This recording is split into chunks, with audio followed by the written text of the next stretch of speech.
It's the 25th of May and it is not too late to plant runner beans. There are two schools of thought to growing runner beans. Many gardeners like to start them off indoors in pots and then transplant them out about 3 weeks later. This is what I did last year. Actually, here is a time lapse I did on last year's runners. Planting out is also time critical, as you have to time the planting out time to be after the last frosts, which for the south of England is roughly the end of May.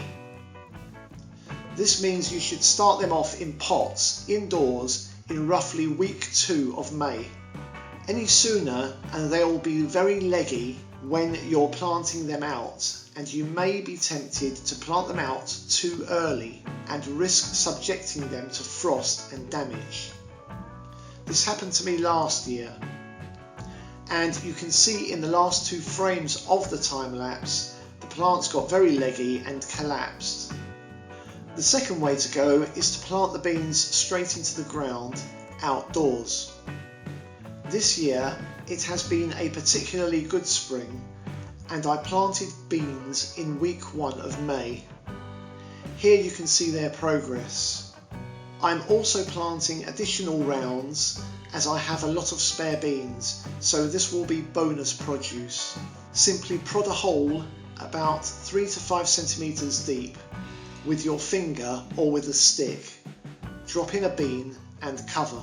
Germination and breaking the surface will take 10 to 14 days, after which you'll see rapid acceleration in growth. Add supporting canes at this time. I don't even bother to tie them to the canes these days. I just let the beans find them of their own accord. Here I'm growing 12 buckets with 6 beans in each, so that's 72 runner bean plants. This blue bucket containing my 2 sycamores also contain a dozen beans, which will grow around the sycamore's trunks. The soil I use is poor quality dirt. I don't use any compost or fertiliser. The produce is excellent, and I look forward to seeing how well these do this year. That's all on runner beans. As always, if you like this video, like, comment and subscribe. And I'll speak to you again next time.